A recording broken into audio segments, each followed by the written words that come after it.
સત્ય ઘટના પર આધારિત વાર્તા. જય દ્વારકાધીશ મિત્રો. આજે હું લાવી છું ઓઢાજામ અને ઓથલ પદમણીની વાર્તા. તો સાંભળો મિત્રો. ભાગ પહેલો. પડખો પડખ ઘોડા રાખીને બે ભેરુબંધ હાલ્યા જાય છે. પારકાની ધરતીના ત્રણે ત્રણને જાણે કે એકલ મલ ઓળખાતો હોય તેમ ઝાડવા દેવસ્થાનો, નદી નાળા અને ગઢ કાંગરાના નામ લઈ લઈ ઓઢાને હોશે હોશે ઓળખાવતો જાય છે. બેય ઘોડા પણ એકબીજાના મોં અડકડાતા નટવાની જેમ નાચ કરતા કરતા નખરાખોર ડાબા નાખતા ચાલ્યા જાય છે.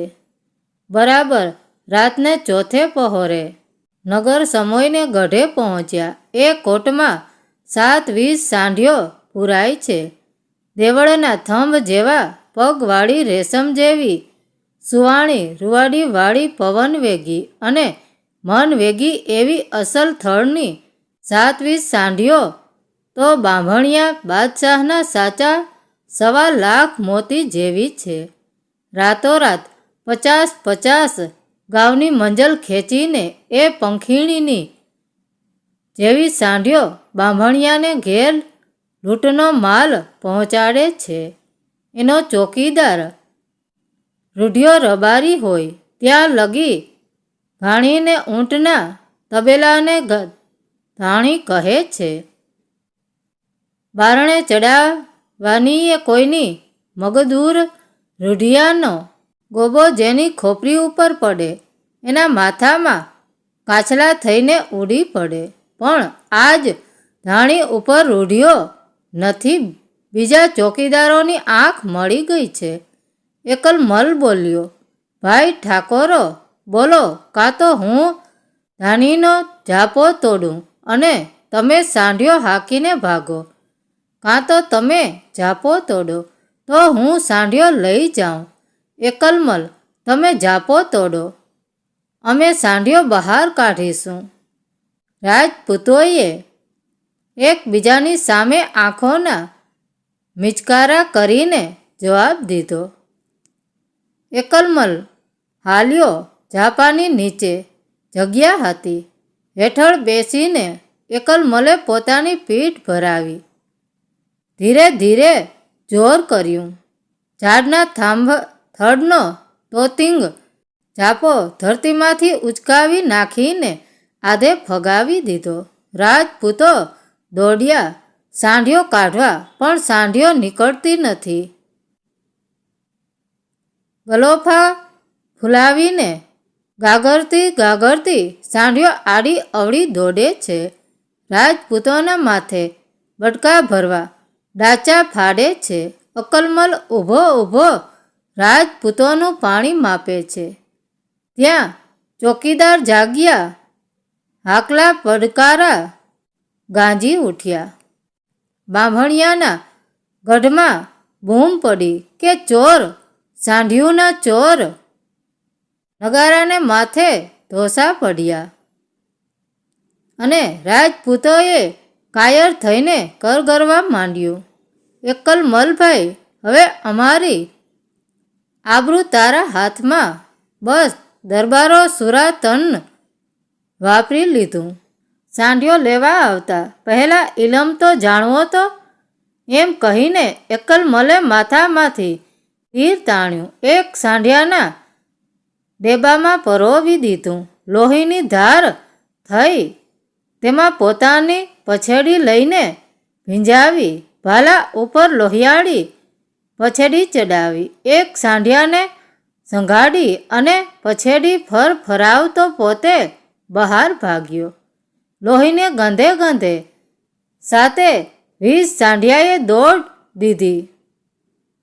મોખરે લોહિયાળા લુગડાના ભાલા ઉપર ફરકાવતો અકલમલ દોડ્યો જાય છે અને વાંસે 140 સાંઢીઓ ગાંગરતી આવે છે. વાહ અકલમલ, વાહ અકલમલ, વાહ બેલીડા, એમ ઓઢો ભલકારા દેતો આવે છે. ત્યાં તો સૂરજ ઉગ્યો. વાંસે જુએ છે તો દેકારા બોલતા આવે છે. ધરતી ધણેણી રહી છે, આમાં દેરી ચડી હોય તેમ બાંભણિયાની વહાર વહી આવે છે. અકલમલ બોલ્યો, રાજપૂતો, કાં તો તમે સાંઢિયોને લઈ ભાગી છૂટો ને કાં આ વારને રોકો. રાજપૂતો કહે, ભાઈ તમે વારને રોકો, અમે સાંઢિયાને લઈ જઈએ, સરખા ભાગ પાડી રાખીશું. એકલમલના હાથમાંથી લોહિયાળા લુગડાનો નેજો લઈ રાજપૂતો હાલી નીકળ્યા. પાળેલી ગાયોની પેઠે 7-20 સાંઢિયો વાસે દોડી આવે છે. પોતાના લોહીની ધાણ એને એવી મીઠી લાગે છે. ઓઢા જામ, તમેય ભાગો. સીધ ઊભા છો મારી પાછળ, મોટું કટક આવે છે, તમે બચી છૂટો. અકલમલ બોલ્યો, બેલી કોના સારું? બચી છૂટું, કોઈનો ચૂડો ભાંગવાનો નથી. અરે કોઈક બિચારી રાહ જોતી હશે, કોઈ ન મળે. બેલી સંસારમાં ક્યાંય માયા લગાડી નથી, એમ મોતના ડાચામાં ઊભા ઊભા 2 જવાનો મીઠી મીઠી મસ્કરીઓ કરી રહ્યા છે. એકલમલે ઘોડા ઉપરથી પલાણ ઉતારી સામાન આડો અવળો નાખી ઘોડાને ખખેરો કરવા માંડ્યો. અરે અકલમલ ભાઈ, આવી રીતે મરવું છે? વાર હમણાં અંબાશે હો, આંબવા દો. ઓઢાજામ, તમે આ ઘસિયા ઉપર બેસો. જો મરવું જ છે તો મોજ કરતા કરતા કાં ન મરવું? બાંભણિયાની ફોજનો ફોજદાર આધેથી જોઈ રહ્યો છે. વાહ અલ્લાહ, વાહ તારી કરામત. 2 દુશ્મન ધરપત કરીને બેઠા છે, કેમ જાણે આપણે કસુંબો પીવા આવતા હોઈએ.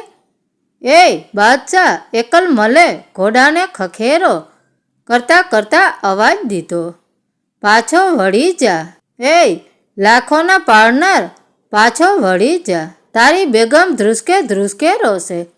ખડ ખડ ખડ ફોજ હસી પડી. એકલમલે અસવાર થઈને ઘોડે કુદાવ્યો, તીર કામઠા ઉપાડ્યા, પેલે વેલે બાણ પૂર્વે તગારી પાડ્યા, કુદાયા કેકાણ હોથી ઘોડો, ઝાલીએ પહેલે જ તીરે.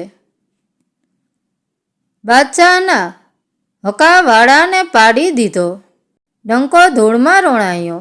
તોય બાંભણિયાનો સેનાપતિ દરિયા લખાન ચાલ્યો આવે છે.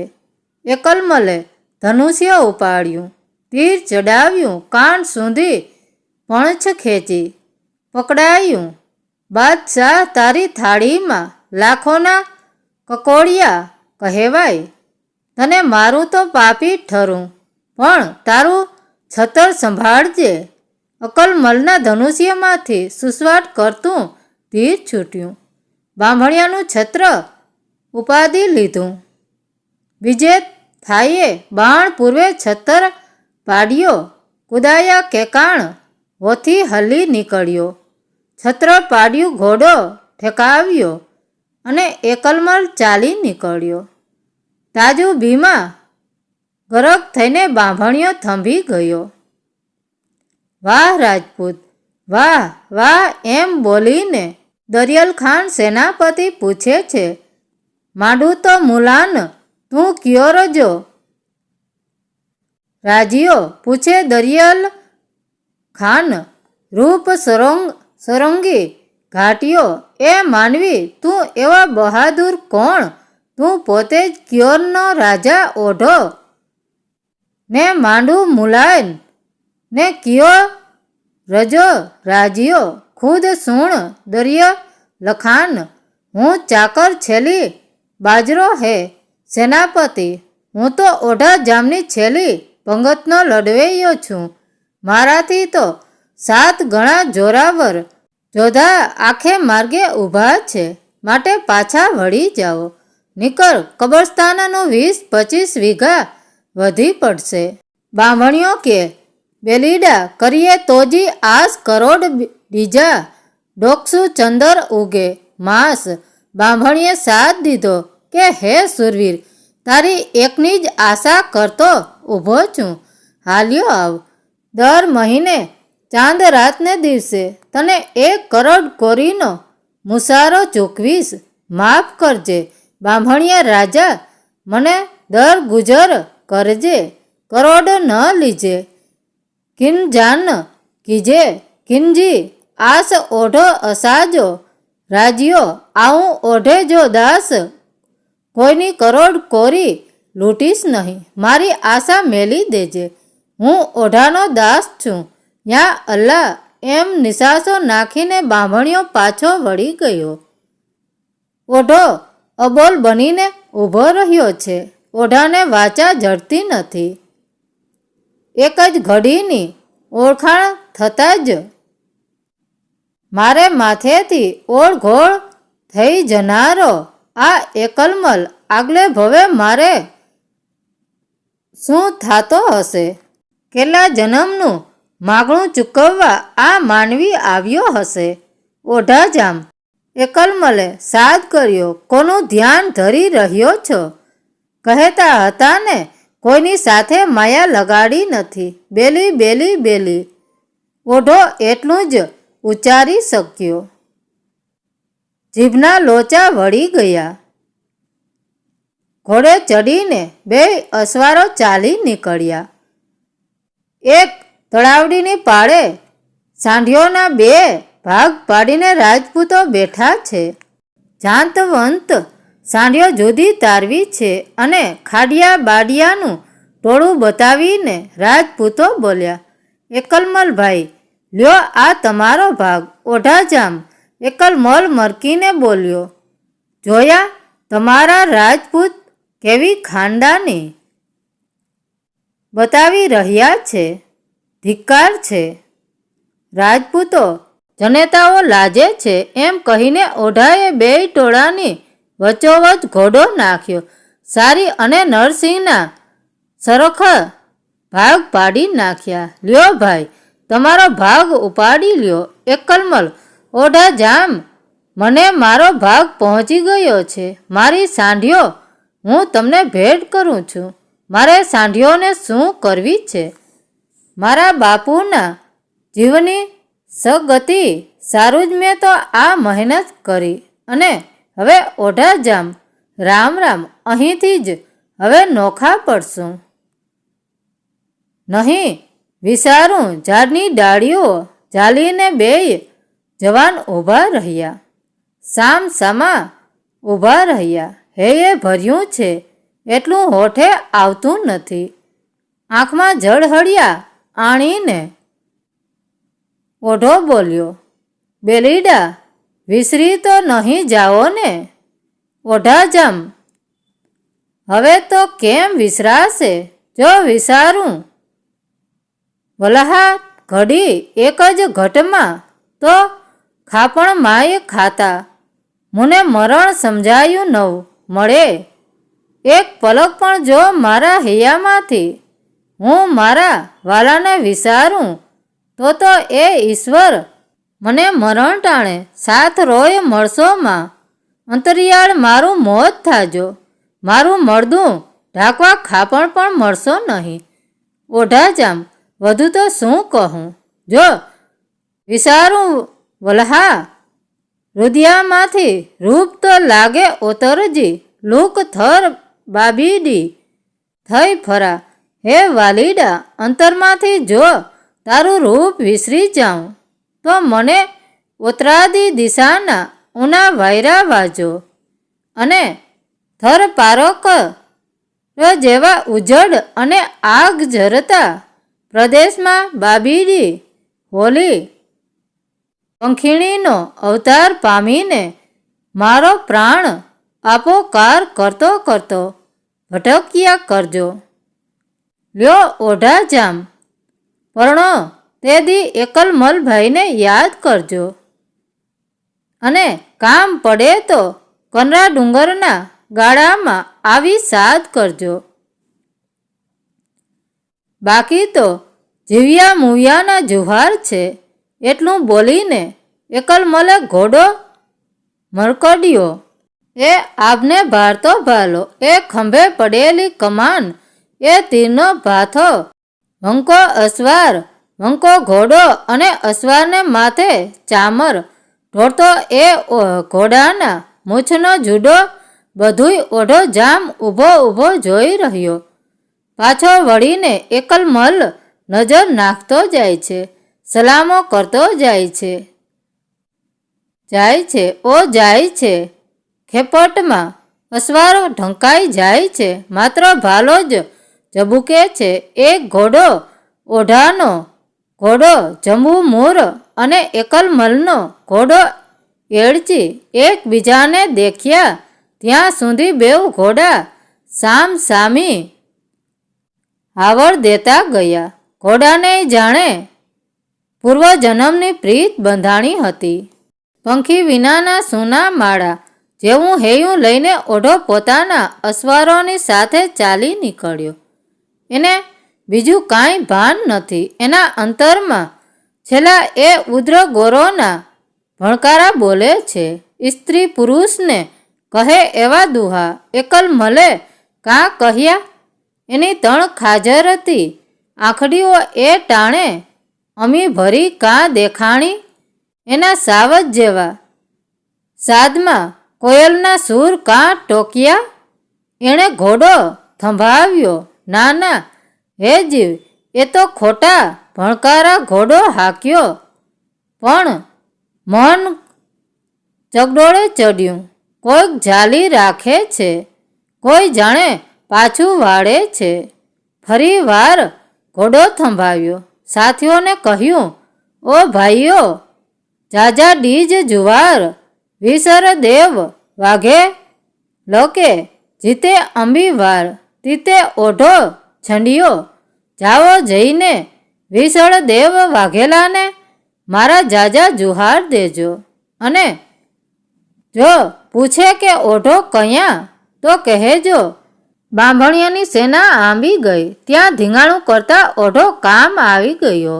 એટલું કહીને ઓઢાએ ઘોડો પાછો વાળ્યો. પોતાને રસ્તાની જાણ નથી. જંબુ મોરની ગરદન થાબડીને બોલ્યો, હે દેવમુનિ, તારી કનસુરીએ ચોકઠું છોડી દઉં છું. તને સૂજે તે માર્ગે ચાલ્યો જાજે. બુમોર ઘોડો પોતાના ભાઈબંધ એળચીને સગડે ડાબા મેલતો ચાલી નીકળ્યો. ચખાસર સરોવર કિનારે ઝાડવાની ઘટા ઝૂડવી રહી છે. પંખી કિલોર કરે છે. ચખાસરના ઝાડમાં જઈને જંબુ મોરે આવળ દીધી. ત્યાં તો કોઈક ઘોડાને સામી હણેણાટી દીધી. અવાજ ઓળખાણો એકલમલ. ઘોડા અણચીનો જ એ અવાજ. આધેથી નીલો નેજો ભાલો થાંભો, તલવાર અને બખતર ઝાડને ટેકે પડેલા દેખાયા. આહા, એ જ મારા બેલીડાનો સામાન. બેલી મારો નહોતો હશે પાળે ચડ્યો ઝબક્યો. શું જોયું? ચડી ચખાસર પાર ઓઢે હોથલ ન્યારિયા વિછાઈ બેઠી. વાર પાણી મથે મદમણી. પાળે ચડીને નજર કરે ત્યાં તો ચખા સરના હિલોળા લેતા નીર ઉપર વાસુકી નાગના બચડા જેવા પેની ઢક વાળ પથારીને પદમણી નહાયા છે. પંચ કવરણી કાયા ઉપર ચોટલો ઢંકાઈ ગયો છે. ચંડી ચખાસર પાર હોથલ ન્યારી હેકલી. સિંધે ઉખલા વાર તેરે ને ચડુ કૂદીએ.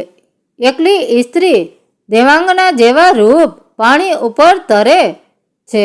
મગર માફક સેલારા મારે છે. પદમણીએ પાળ માથે પુરુષ પેખ્યો ઓઢા જામને જોયો. ઉઘાડું અંગ જલની અંદર સંતાડી લીધું.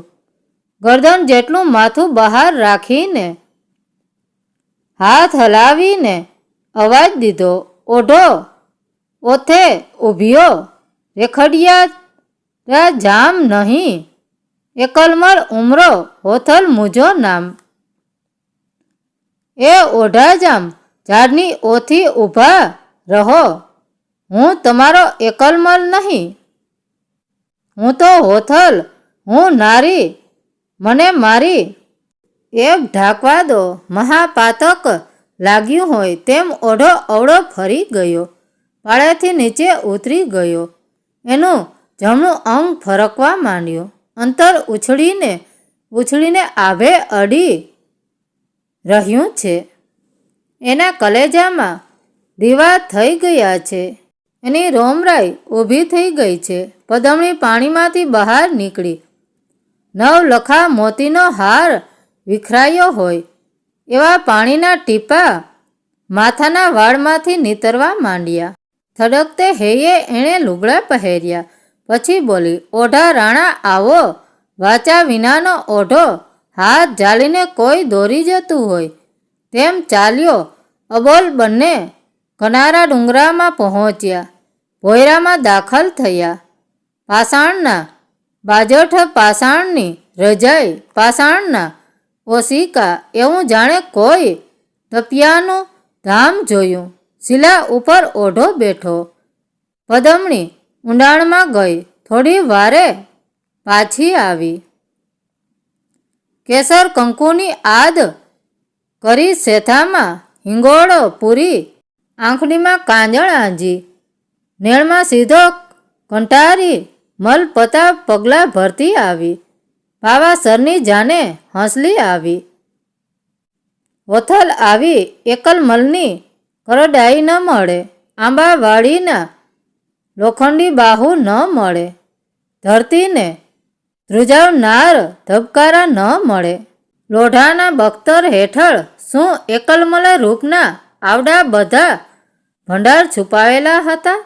ઓઢા જામ સમસમિયા પારખીને આવ્યો, હે દેવાંગના, હું આવ્યો તો હતો તમને ભેરું જાણીને, મારો સંસાર સળગાવીને આવ્યો છું. મારા એકલમલ બેલીને માટે ઝૂરતો આવ્યો છું. ઓઢા બાપની મરણ સજાઈ સાથે વ્રત લીધેલા કે સાંઢિયું વાળ્યા પહેલાં વિવાન કરું, એ વ્રત તો પૂરા થયા. તારી સાથે લેણા દેણી જાગી, સંસારમાં બીજા સહુ ભાઈ બાપ બની ગયા, પણ તારી આગળ અંતર ન ઉઘાડી શક્યું. આખો ભવ આંબા વેસે પૂરો કરત, પણ 4 મહિનાના મેલ ચડેલા તે આજના વા પડી, તે મને નાતી ભાળી. બસ હવે હું બીજે કયાં જાઉં? ઓઢો ધરતી સામે જોઈ રહ્યો. પણ ઓઢા જોજે હો, મારી સાથે સંસાર માંડવો એ તો ખાંડાની ધાર છે. હું મરણ લોકનું માનવી નથી. તારા ઘરમાં હોથલ છે એટલી વાત બહાર પડે તે દી તારે ને મારે આંખ્યું નીચે ઓળખાણ નહીં રહે હો. ઓઢાની ધીરજ તૂટી. ચાવ તો મારીએ જીવાડીએ, મરણ ચંગુ માસૂક હથ જીવ. જીવા દળણ હાર નેણા તોજા નિગા મરી. હોથલ હે નિગા મરણાની પુત્રી, ચાહે તો મને માર, ચાહે તો જીવાડ, તારે હાથે તો મરવું એ મીઠું. પછી તો રણ મેં કિયો માંડવો વિછાઈ, દાદમ દ્રાખ ઓઢો હોથલ પરણીજે, તેજી સૂરજ પૂરજે શાખ. વનરા વનમાં દાડ મંડીના ઝાડ ઝૂલી રહ્યા છે, ઝાડવાને માથે દ્રાખના વેલા પથરાઈને લેલુબ મંડપ રચાઈ રહ્યા છે. એવા મંડપનો માંડવો કરીને ઓઢો હોથલ આજ હથેવાળે પરણે છે. હે સૂરજદેવ, એની સાક્ષી પૂરજે. ચોરી આટા 4 ઓઢે હોથલ સે ડીના નિગા મરી, એક નાર બીયો કિયો રજો રાજ્યો. તે દિવસે સાંજને ટાણે ઓઢો હોથલની સાથે ચોરીના 4 આટા ફર્યો. એક નિંગામરા વંશની પુત્રી ને બીજો ક્યોર કકડાણાનો રાજવી માનવીય અને દેવીય સંસાર માંડ્યા. ડુંગરના ઘર કર્યા, પશુ પંખીનો પરિવાર પાળ્યો. સંજણ સંભર્યા એવા રસ ભર્યા સંસારના 10 વર્ષ જાણે 10 દિવસ જેવડા થઈને વીતી ગયા છે. ઓથલના ખોળામાં 2 દીકરા રમે છે. કનરાની કુંજો એ સાવજ જેવા જખરા અને જેસલની ત્રાડોથી હલમલી હાલી છે. ઘટાટોપ જાડીમાં હિલોળા મચ્યા છે. એવે એક દિવસ આગે આગે ઉત્તરાદી દિશામાં જ્યાં વાદળ અને ધરતીએ એકબીજાને બથ ભરી છે, ત્યાં મીટ માંડીને ઓઢો જામ શિલા ઉપર બેઠો છે. એના અંતરમાં અકળ ઉદાસી ભરી છે. ત્યાં તો મેઘ ધરતીના આલિંગનમાંથી વરસાદના દોરિયા ફૂટ્યા. ઉત્તર શેડિયું કઢ્યું, ડુંગર ડમરિયા હેંડો રડફે મચ્છજી સજણ સંભર્યા. ઓતરાદા આભમાં વાદળીઓની શેડીઓ ચંડી. ડુંગરા ઉપર મેઘા ડમર ધૂમ્યો. આણું વણીને મહિયરણથી ચાલી આવતી કામિનીઓ જેમ પોતાના સ્વામીનાથ ઉપર વહાલ વરસાવતી હોય તેમ ઓઢાણું હૈયું તરફ ફડવા માંડ્યું. ઓહો! ઓઢાને સ્વજન સાંભળ્યા, પોતાની જન્મભૂમ સાંભળી, બાળપણના મિત્રો સાંભળ્યા. વડેરો અને નાનેરો ભાઈ સાંભળ્યા. ક્યોર કકડાણાનો પથરે પંથ અને ઝાડવે ઝાડવું સાંભળી આવ્યા. ઓઢો ઉદાસ થઈ ગયો. જન્મભૂમિની દિશામાં જોઈ રહ્યો. દીકરાઓ બાપુ પાસે રમવા આવ્યા. જીવતરમાં તે દિવસે પહેલી જ વાર બાપુએ બેટાઓને બોલાવ્યા નહીં. દોડીને દીકરાઓએ માતાને જાણ કરી. માડી, બાપુ આજે કેમ બોલતા નથી? લપાતી લપાતી હોથલ આવી. હળવેક રહીને એણે પછવાડેથી ઓઢાની આંખો દાબી દીધી. તોય ઓઢો બોલ્યો નહીં. ઓઢા જામ, શું થયું છે? રીસાણા છો? કાંઈ અપરાધ? ત્યાં તો મિત્રો, આ વાર્તા ઓઢાજામ અને ઓથલ પદમણીનો બીજો ભાગ કાલે સાંભળીશું. જરૂરથી સાંભળજો મિત્રો. જય દ્વારકાધીશ મિત્રો. રાધે રાધે.